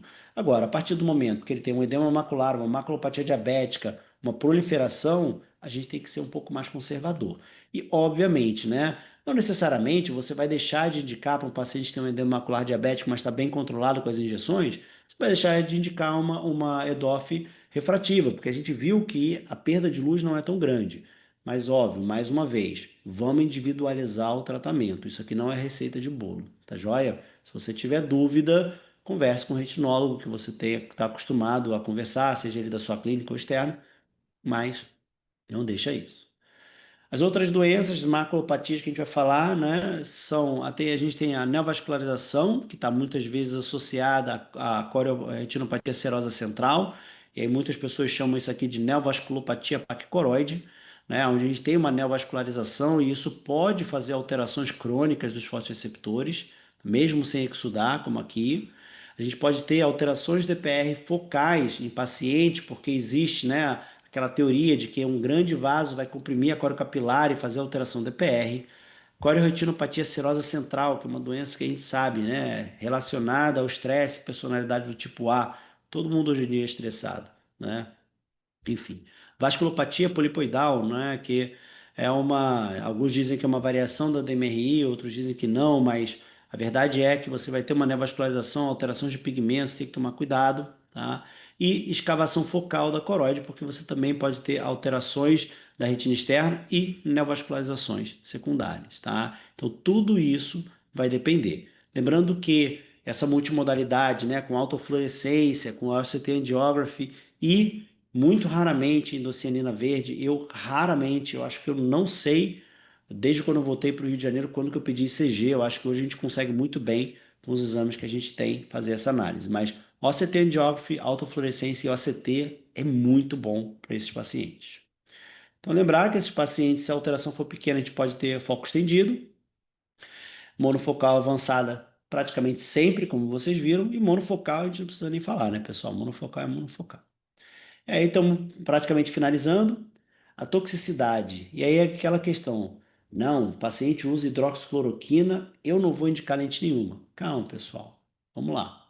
Então, a gente tem que avaliar o grau da severidade da doença do paciente. Aqui é um caso super grave, um caso do Ricardo, tá? Onde o paciente tem aquela maculopatia em alvo, né? Claramente uma atrofia perifoveal, que a gente consegue ver, né, essa alteração na autofluorescência, no near infrared, e a gente vê aqui, ó, alteração total da retina externa, colabamento da retina interna, porque atrofiou toda a retina externa. A gente vê uma pequena ilhazinha da limitante externa da elipsoide aqui, então você vê que é um caso avançado, né?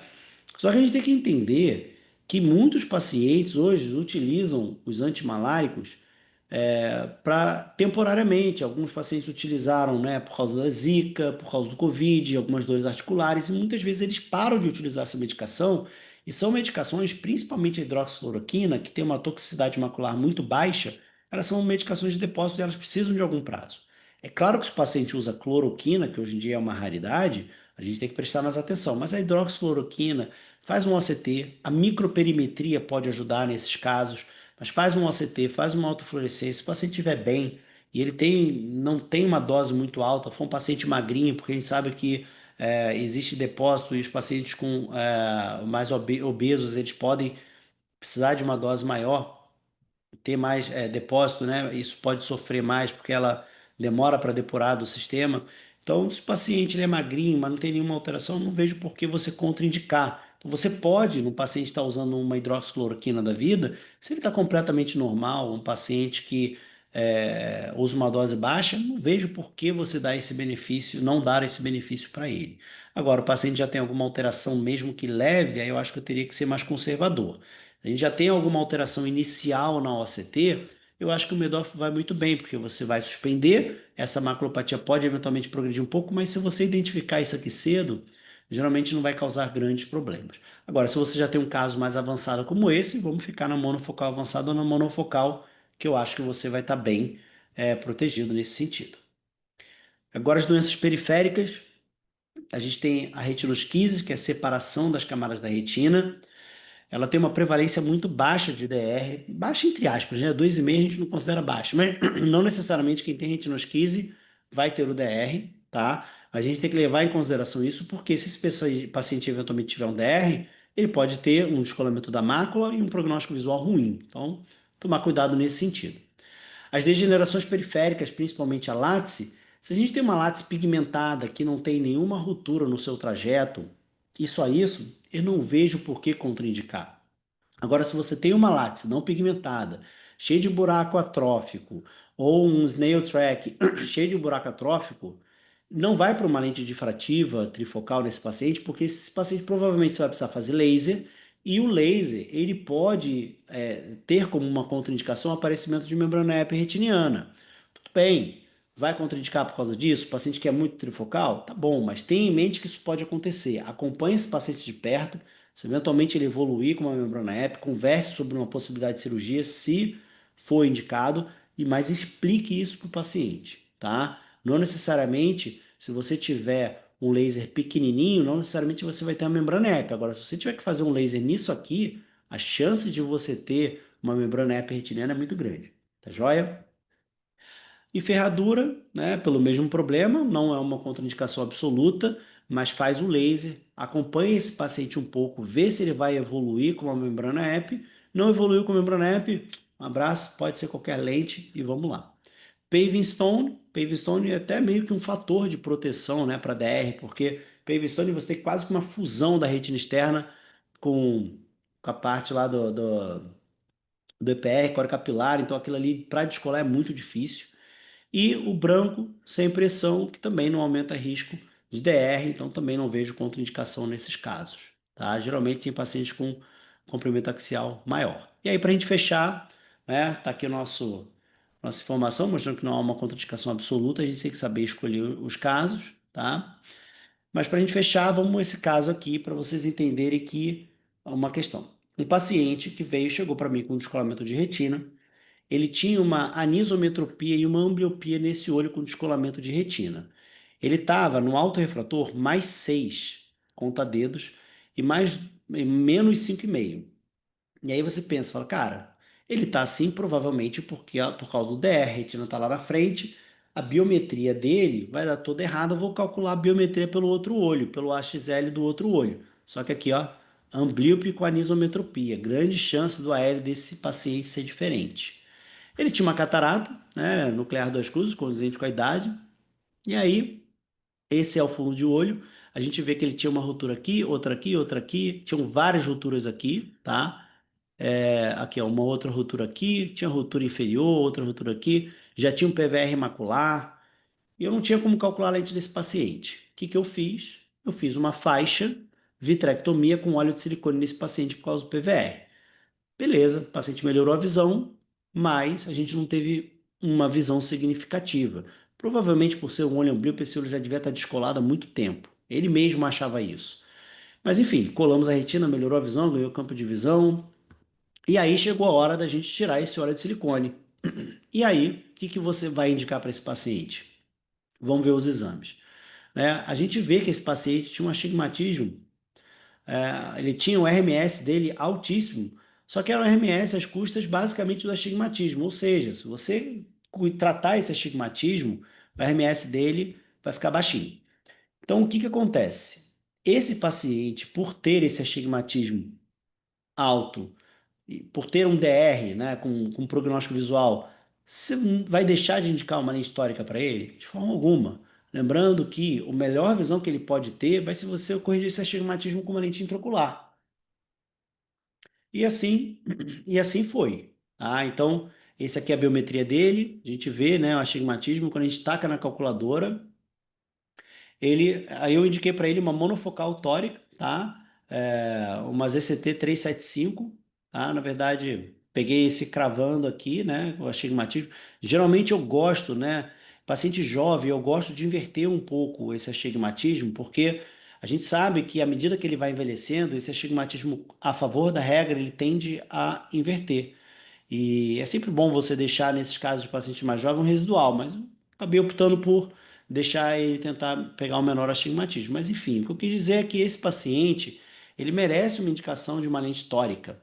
E eu botei uma monofocal, justamente explicando para ele que, olha, você vai ter um custo adicional pelo fato dela ser uma lente tórica, mas a gente pode contrabalancear isso pegando uma lente monofocal, já que você não vai ter um benefício de uma amplitude da visão de detalhes nesse olho. Então não tem por que a gente botar uma monofocal avançada se ele não vai ter esse benefício. Então vamos reduzir o custo dessa forma. Foi tudo ótimo, o paciente ficou super satisfeito, eu ainda não tenho o follow-up dele, tá? Que queira mostrar aqui, mas foi uma forma da gente melhorar a qualidade de vida dele. Então, o take home message, não existe uma contraindicação absoluta para as lentes premium, seja ela difrativas, trifocais, refrativas de foco estendido ou monofocais avançados. Só que a avaliação ela tem que ser detalhada, muitas vezes utilizar multimodalidade, discutir com o seu especialista em retina se a doença é progressiva ou não, porque o caráter progressivo da doença pode fazer com que hoje ele esteja bem, mas amanhã ele evolui com um problema ruim na sua mácula.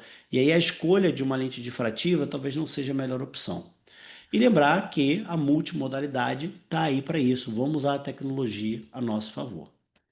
Lembrando vocês, isso aqui é um pedacinho do nosso programa de treinamento de lente prêmio. Quem tiver interesse em participar desse lente prêmio nos nossos grupos de discussão, esse programa de treinamento está sensacional. Isso aqui é só uma pequena amostrinha, galera. Esse é o QR Code. Falei, né? Por isso que eu fiquei com um ciricutico para começar logo a minha parte, porque tinha muita coisa. Vamos abrir para discussão, galera? Tem uma pergunta aí sobre VVPP em alose asteroide intensa. Vamos lá, não tem porquê. Avalie a retina. O que que você tem que ter em mente? Eu tenho um paciente em que eu fiz trifocal e outro paciente que eu fiz foco estendido, tá? Esse que eu fiz trifocal, como é que foi o meu cenário? Eu fiz uma vitrectomia no outro olho desse paciente, porque esse paciente ele tinha uma membrana epirretiniana. Fiz uma facovitrectomia com MEDOF. E esse paciente, ele viu como o pós-operatório foi tranquilo da vitrectomia e ele ficou muito satisfeito com a visão, porque ele era alto hipermétrope. E aí, nesse outro olho que ele tinha hialose esteroide, ele tinha uma retina saudável. E eu falei para ele, eu falei assim, olha, a gente tem duas opções. Eu posso utilizar uma lente de foco estendido e fazer uma micromonovisão, e aí você eventualmente ficar satisfeito, mas você tem uma perda de sensibilidade por causa dessa hialose que talvez você não perceba, e isso pode te influenciar um pouco nessa lente. Ou a gente pode botar uma lente trifocal e tirar essa hialoide. Ele falou assim: ah, doutor, é a mesma cirurgia que eu fiz no outro olho? Então, beleza, eu quero. Assim, é que eu não tenho ultrassom aqui, mas, cara, o ultrassom dele era assustador de hialoide, era o olho repleto. E, cara, o paciente ficou super feliz com o blend que a gente fez. Então, assim, não vejo como uma contraindicação. É o que eu falei, a retina tem que estar saudável. Se tu tiver uma membrana epirretiniana, não vale a pena. Eu tenho um caso parecido que eu fiz uma Facovitré com EDOF também, era uma membrana epitiniana, o paciente ficou super satisfeito. E no outro olho, ele queria muito ficar independente dos óculos, ele chegou já querendo fazer uma lente trifocal, não passou comigo, e aí foi encaminhado para mim porque ele tinha membrana EP. E aí eu falei, olha, a gente pode fazer uma trifocal nesse olho, tudo bem. E eu operei, ele ficou 20/20 J1, ele realmente assim ficou muito satisfeito, mas com mais ou menos um mês de cirurgia, ele falou: olha, tem um problema. O que que foi? Falou: esse olho, o olho da EDOF, enxergo muito bem, para longe ótimo, para perto a visão é ruim. O outro olho está ótimo, a visão para longe é boa, a visão para perto é boa. Eu até perguntei, a visão para longe, comparando dos olhos? Ele falou, não, tudo bem, é muito parecido. Só que o que me incomoda muito é que nesse olho que você operou primeiro, que é o da Faco Vitré, eu tenho uma visão bem limpa. E no outro olho, às vezes eu vejo alguma coisinha mexendo na frente, aí eu olho para o lado, leio. Aí aquilo ali vem e me atrapalha. E ele tinha esse DVP antes, ele já tinha um pouco de floater e piorou depois da cirurgia. Então ele me pediu para fazer uma vitré por floater sem exatamente saber o que que era, mas como ele já tinha feito, falou, não, aquilo foi muito tranquilo. E aí, assim, foi, acho que meu primeiro paciente de vitrectomia por floater, eu operei ele no PO1, eu deixei com BSS, né? Aquela cirurgia bem rapidinho, tranquilo e tudo. No PO1 ele tava conta-dedos, porque tinha caído uma gotinha de sangue, sabe? Aquela HV. E eu falei, não, tudo bem, vai clarear, o clareamento vítreo é mais rápido. E aí ele, no 7º dia de pós-operatório, ele sentou na minha frente e falei, e aí, como é que tá? Ele falou, nossa, me arrependo de não ter feito antes. Tá muito bom. Então, as lentes trifocais, elas são muito dependentes de todos os meios estarem transparentes, né? Então, se você tem alteração de córnea, se você tem alteração de vítreo, o paciente costuma ser muito queixoso. E, claro, você acaba fazendo uma vitrectomia por floater ou por hialose, e a hialose, às vezes a gente lê, né, que a hialose não causa baixa de visão e tudo, e obviamente que causa, né? A gente vê os pacientes que operam e eles falam, nossa, agora tá limpo, fica muito melhor. Porque, obviamente, sim, às vezes a gente tem dificuldade de Uhum. ver a mácula, né? Então, esses pacientes, eles dão um feedback super positivo. Não é por isso que você vai operar todo mundo que não tiver queixa, né? Porque, claro, tá fazendo uma cirurgia de retina, você tem que fazer bloqueio, que é uma coisa que você não faz de rotina na cirurgia de catarata, e isso traz outros riscos. Então, isso precisa ser tudo informado para o paciente. Claro, a gente está acostumado a fazer isso, mas tem que lembrar que existem os contras, né? Esse caso que o Rafa falou, do paciente que operou um olho de faco vitral e o outro depois ele reclamou, eu lembrei, sabe de quem? Fastídio. Tem como A gente fastídio? tem alguns pacientes assim, E né? o paciente que Geralmente eles preferem o olho vitrectomizado, por incrível que pareça. É muito frequente. Mas por que que nesse olho eu tenho essas manchas, eu tenho essas opacidades, isso que às vezes para no meu centro da visão? Eu acho que eu ainda sou um pouco mais conservadora nessa indicação pelo que o Rafa falou, né? É mais um procedimento, mas eu acho que se o paciente realmente está muito desconfortável, eu acho que não tem por que a gente não lançar mão dessa cirurgia para melhorar a qualidade visual do paciente. eu acho que Eu vi você uma tem que, outra você tem que, pergunta você aqui. tem que saber a sua capacidade como cirurgião de retina. Se você acha que você pode entregar o que você quer entregar, que é fazer uma vitrectomia segura no paciente. Se você acha que você consegue entregar isso, eu não vejo contraindicação de você fazer. Mas calma, pessoal, não é qualquer floater que a gente está falando, tá? É floater grande, é aquela varejeira que a pessoa está vendo na frente da visão dele. Gema Geralmente de são. ovo, o paciente às vezes fala. Exatamente. Não vai ser aquele Clara de anel ovo, de perdão, clara de Vaz ovo. que você viu, não. Porque o anel de Vaz, gente, você imagina que vai fazer vitrectomia para todo mundo. Tem umas É, perguntas aqui. eu vi uma aqui perguntando sobre as lentes multifocais que têm menos anéis, né? Existe um fabricante que as lentes elas têm menos anéis, mas esses anéis eles estão na área central. E essa questão do halo, ela está muito relacionada à pupila do paciente, tá? Assim, eu busquei alguns estudos comparando essas lentes com outras em termos de queixa de halo e glare, se é realmente menor. Não tem nenhum estudo comparativo, estudos prospectivo randomizado comparando essa tecnologia com outras trifocais em termos de frequência menor de halos, né? Mas lembrem-se que pacientes que têm pupilas mesópicas, escotópicas maiores, eles têm mais chance de ter halo em qualquer lente difrativa, até mesmo numa lente EDOF difrativa, tá? Então, a avaliação da pupila ela é importante até para a gente orientar o paciente. Tem um paciente que fala: olha, pode ser que você à noite sinta mais essa questão do halo, né? Mas quando a gente está falando em doença de retina, o que a gente está mais preocupado é a questão do contraste, é divisão de luz. Por isso que é importante a gente avaliar a retina antes de indicar essas lentes. Primeiro, para não comprometer a qualidade visual num paciente que já tem uma alteração.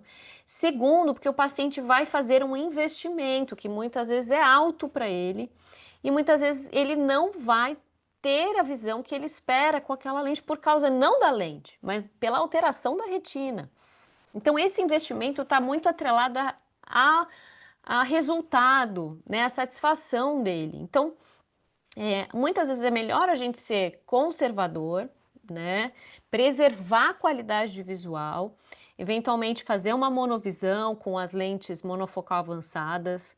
Essas novas lentes refrativas EDOF, eu acho que vão abrir um pouquinho o nosso leque de indicações.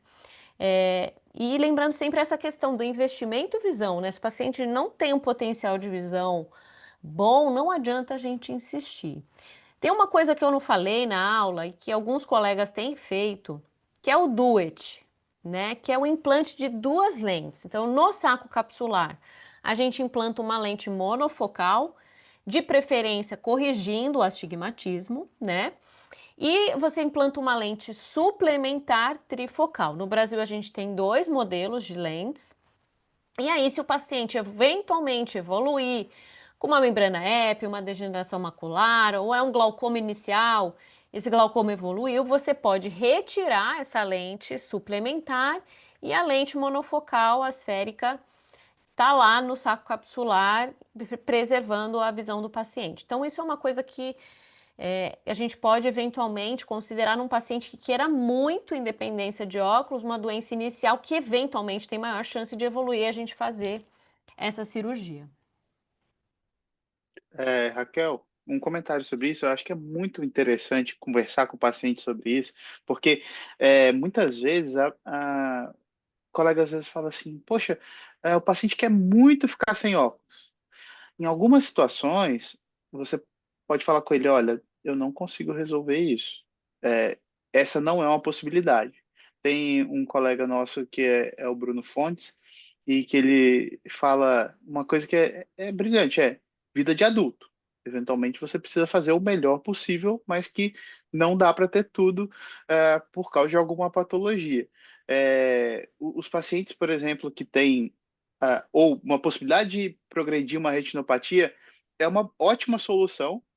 Geralmente, o paciente, principalmente antes dele operar, ele não gosta da possibilidade de ter que fazer uma outra cirurgia, eventualmente, para tirar a outra lente. Então, acontece, e esses pacientes, para DUET, eles são pacientes realmente muito, muito, muito motivados.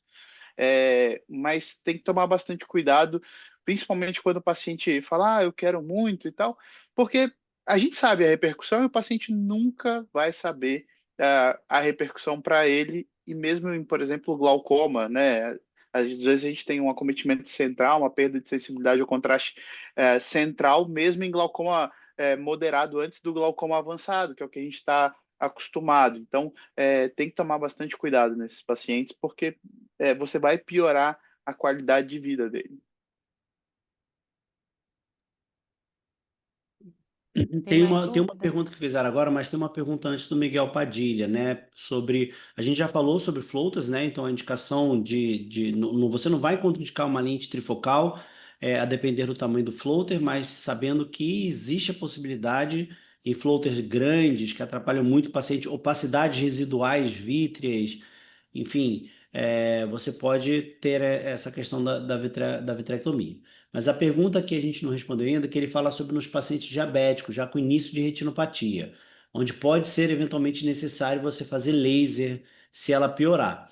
Nesses casos, você indicar trifocal para um paciente que eventualmente é um diabético, que tem alteração, está com a glicada alterada, é um paciente que tem grande chance de progredir, eu sou mais conservador nesses casos, porque se o paciente for uma retinopatia diabética não proliferativa leve, eu não contraindico foco estendido, tá? Mas o que que você tem que entender? Você vai casar com esse paciente, e esse paciente ele tem que prometer para você que ele vai controlar a diabetes. Por quê? A cirurgia de catarata, eu sei que ele vai ser difícil, mas enfim, você tem que ter uma conversa séria com ele. Iludido, Ele não iludido, fez para ele, vai fazer para você, né? Não, mas eu iludido. não vou sempre para ele. Não, você tem que falar para o paciente que ele tem chance de ficar cego. Você tem que mostrar para ele, faz uma foto do fundo do olho, mostra o sangue, mostra. Os pacientes às vezes mudam, tá? Pelo menos eu tenho um bom poder de persuadir nesse sentido. Nesses casos, não vejo contraindicação. Agora, se o paciente está piorando cada vez mais, tem que tomar cuidado até de operar a catarata, porque a cirurgia da catarata, ela gera um ambiente inflamatório. A gente sabe que as citocinas, elas estão relacionadas com o aumento do VEGF, e o aumento do VEGF vai fazer ele piorar a retinopatia diabética dele, eventualmente evoluir para edema macular diabético, eventualmente ir para a retinopatia proliferativa. Então, assim, primeiro, se o paciente não tiver controlado, você às vezes nem vai indicar a cirurgia para ele. Você fala assim, só te opero quando você controlar. Segundo, se ele tiver uma retinopatia muito leve, dá para você conversar e chegar no bom senso, tá? Eu tenho vários pacientes, assim, eu tenho muito cuidado, porque eventualmente esses pacientes, se você sair fazendo a cirurgia de catarata, ele vai virar um paciente seu de retina que vai precisar de edema, de VEGF, etc. Só lembrar duas coisas aqui. O paciente que tem retinopatia diabética, ou que não tenha, mas ainda assim diabético, ou paciente diabético descontrolado, é fator de risco para ter edema macular cistoide do pseudofásico, ou síndrome de Irvine-Guess.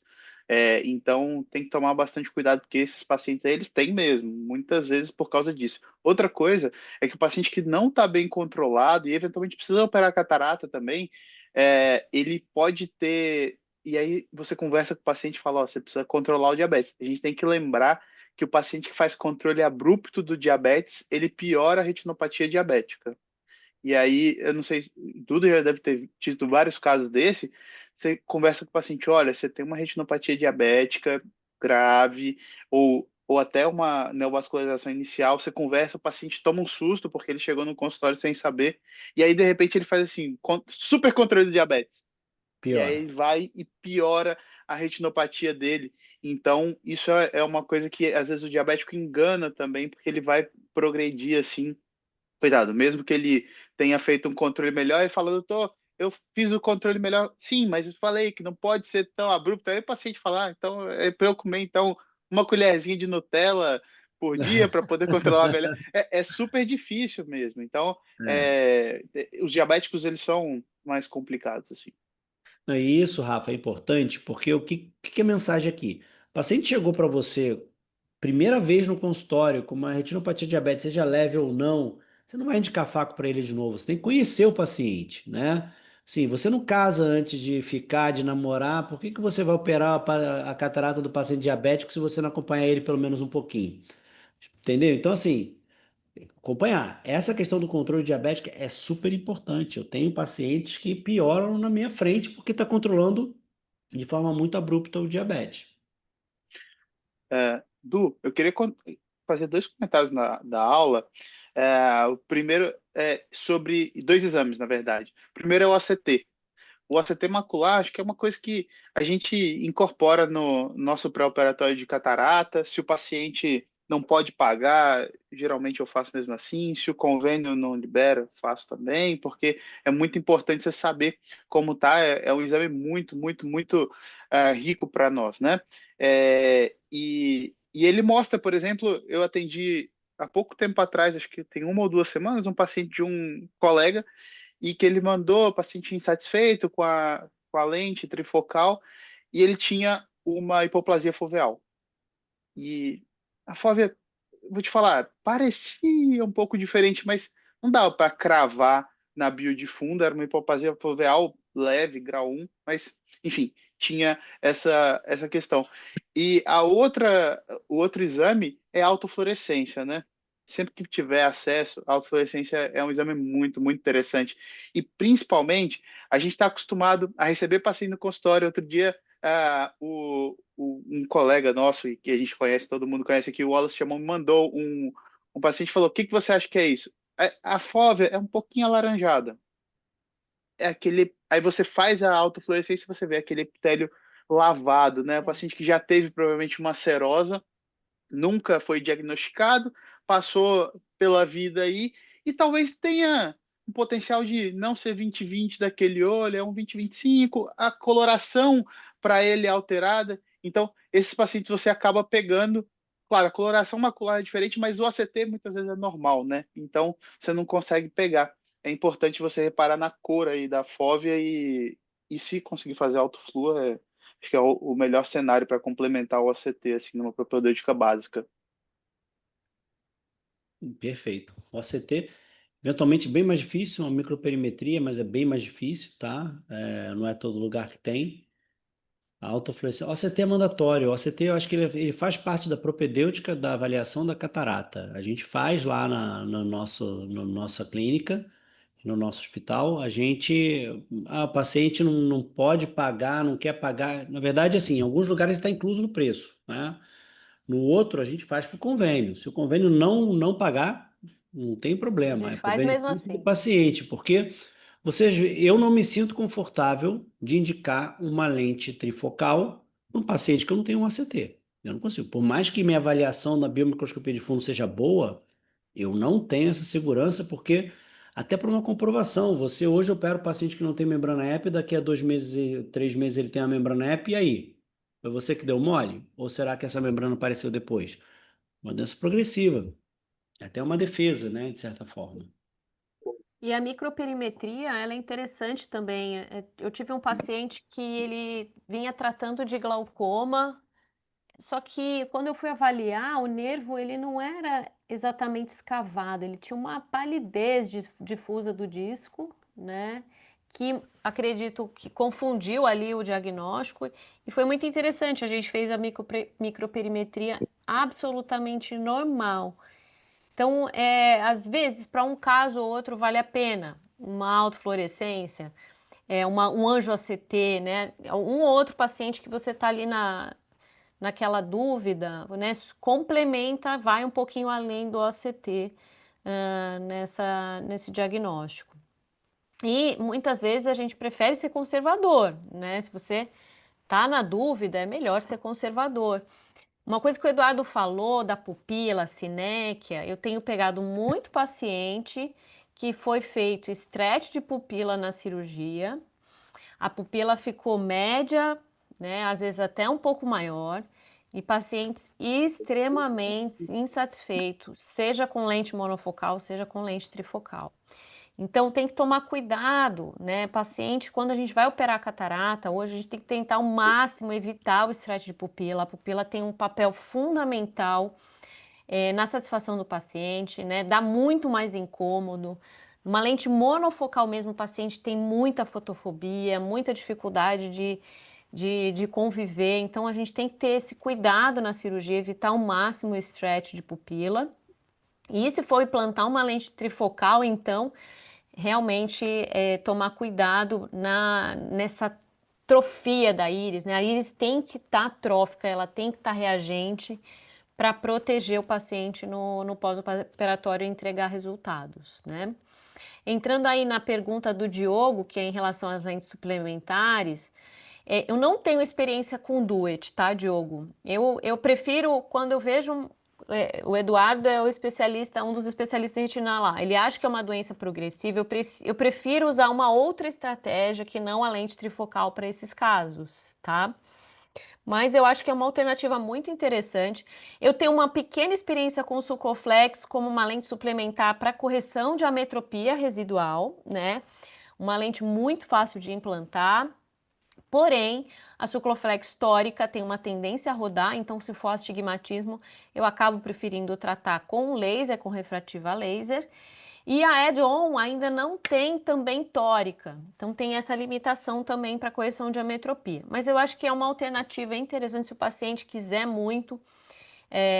Córnea normal, superfície ocular normal, você acha que a trifocal, o paciente tem um bom perfil, eu acho que você pode sim indicar o Duet e avaliar esses pacientes. O que a gente viu em alguns congressos é a questão do vault, que às vezes a add-on ela precisa de um pouquinho mais de espaço angular, né? Ela tem uma angulação um pouquinho maior do que a Sucoflex, então vale a pena fazer um OCT de segmento anterior antes de indicar. Mas eu acho que é uma alternativa interessante. Muito bom. Alguém quer fazer alguma outra pergunta? Quer abrir a câmera, dar um tchauzinho pra gente? Eu acho que a gente já Tá quase todo mundo 2 horas, hein, cansado pessoal? já.